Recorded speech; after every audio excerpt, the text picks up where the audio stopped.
Assalamualaikum warahmatullahi wabarakatuh. Perkenalkan, nama saya Rahmas Ramadan dari kelas 12 IPA 4. Ya, kita langsung masuk materi, yaitu materi yang akan saya bawakan ini yaitu naskah dan peran dalam teater kontemporer di bab 13. A. Teknik penyusunan naskah teater kontemporer. Sebuah pementasan teater yang baik akan mempersiapkan segala sesuatu sejak awal agar segala konsep yang diinginkan dapat ditampilkan dan matang. Begitu pula dengan salah satu unsur utama dalam pentas teater modern, yaitu naskah teater. Keberhasilan sebuah pementasan tentu juga saling dipengaruhi oleh penari. Kemampuan untuk menulis sebuah naskah drama yang menarik tidak semata-mata bergantung pada bakat di penulis, karena kemampuan menulis dapat dipelajari dan dilatih. Berikut merupakan proses-proses awal hingga akhir seorang penulis naskah akan menyusun karyanya. Pertama, yaitu menyusun tema. Kedua, memberikan gambaran. Ketiga, memberikan sinopsis. Dan keempat, memberikan kerangka cerita. Dan kerangka cerita juga terbagi menjadi dua, yaitu paparan dan rangsangan. B. Unsur-unsur naskah drama. Secara umum, drama memiliki 4 unsur, yaitu naskah drama, pemain, panggung, dan penonton. Di antara keempat unsur tersebut, naskah drama merupakan unsur primer yang tak tergantung. Tanpa naskah drama tidak akan ada pertunjukan drama, namun tanpa pemain, tanpa panggung, dan tanpa penonton, pertunjukan drama masih dapat dilakukan, yaitu dalam bentuk closing drama. Pada closing drama, naskah drama dibuat hanya untuk dibaca dan tidak untuk dipentaskan. Naskah drama atau lakon memiliki unsur-unsur menyerupai novel dan film, seperti misalnya tema, plot, karakter, dan setting. Jika penulis mampu mengembangkan unsur-unsur drama tersebut dengan baik, maka akan dihasilkan naskah drama yang kuat. Berikut penjelasan unsur yang kerap ditemui dalam naskah drama. Tema cerita. Tema cerita. Ketertarikan sebuah pementasan teater biasanya diawali dari tema yang pulih, karena tema akan memperkuat publikasi dari sebuah pementasan. Tentang tema juga merupakan pengamat menuju sinopsis dari naskah yang akan dipentaskan dalam pementasan teater. Kedua, pesan moral. Dalam sebuah naskah teater biasanya terdapat pesan moral, di mana pesan tersebut menjadi inti utama pementasan atas nilai-nilai, khususnya yang coba disampaikan oleh perkaryanya. Ketiga, plot. Dalam sebuah naskah teater biasanya terkandung peristiwa, pembukaan, pertengahan, konflik, hingga solusi atau penyelesaian yang berkembang secara bertahap dan teratur. Rincian peristiwa tersebut dikenal dengan membuat naskah mandiri. Jika ingin membuat naskah sendiri, seorang penulis naskah pemula dapat mempelajari banyak hal terkait penulisan naskah dari berbagai sumber.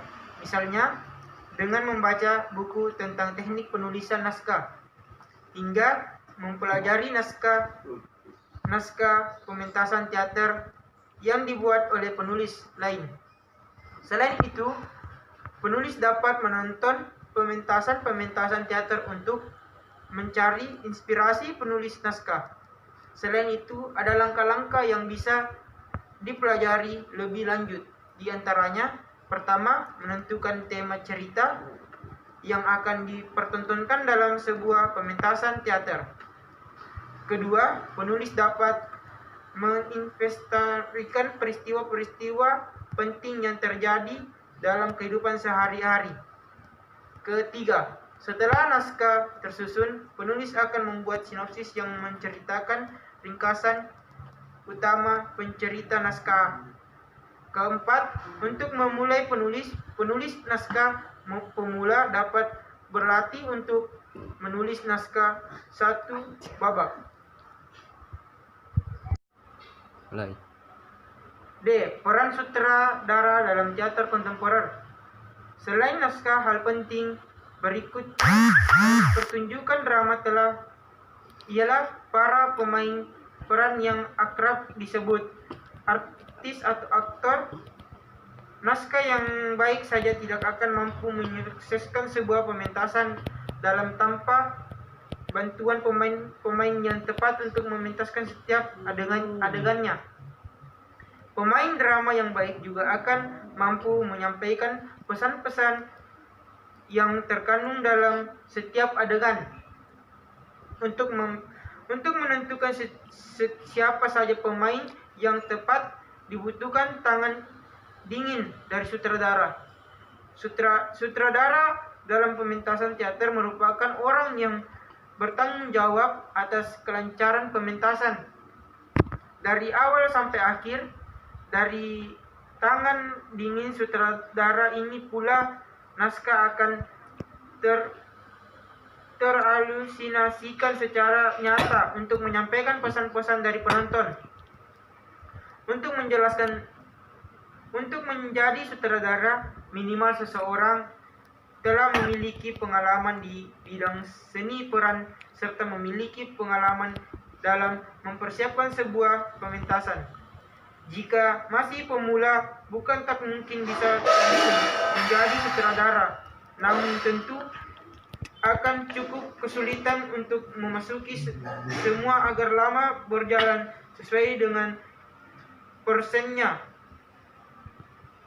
Dan aspek-aspek dalam pemeran serta memengaruhi mental pemain.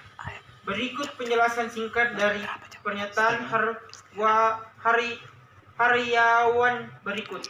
Pertama, penentuan nada dasar merupakan proses yang dilakukan oleh sutradara dalam rangka mencari motif yang dapat mempengaruhi cerita, kemudian memberikan jiwa dalam cerita yang dipentaskan. Motif tersebut bersifat A. Memberikan suasana khusus dalam setiap adegan yang berkembang. B. Membuat lakon gembira menjadi karakter yang menghibur. C. Mengurangi beban konflik agar tak ditampilkan dengan kesan berlebihan. D. Memberikan prinsip dasar dalam sebuah penceritaan. E. Memberi kesan ringkas dalam penyampaian cerita. Kedua, melakukan seleksi pemain. Casting merupakan proses yang dilakukan sutradara untuk memilih pemeran-pemeran yang tepat berdasarkan hasil telah pada naskah yang akan digunakan dalam pementasan teater.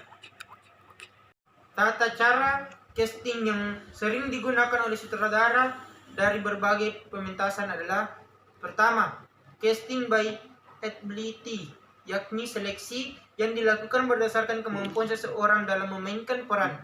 Pemain dalam kemampuan ini sering ditunjukkan untuk memeran karakter utama atau peran-peran lain yang memiliki tingkat kesulitan khusus.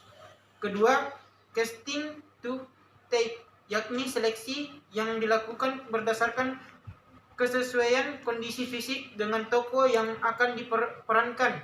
Ketiga, anti-ped casting atau education casting, yakni seleksi yang dilakukan agar para pemain besar-besar mengeksplor karakter yang ingin ditampilkan oleh sutradara dalam pementasan. Jika dalam proses casting sebelumnya sang sutradara berusaha mencari kesamaan atau mengandalkan seseorang yang telah memiliki keahlian khusus. Inilah penjelasan tentang materi naskah dan peran dalam teater kontemporer secara singkat. Sekian dari saya, terima kasih.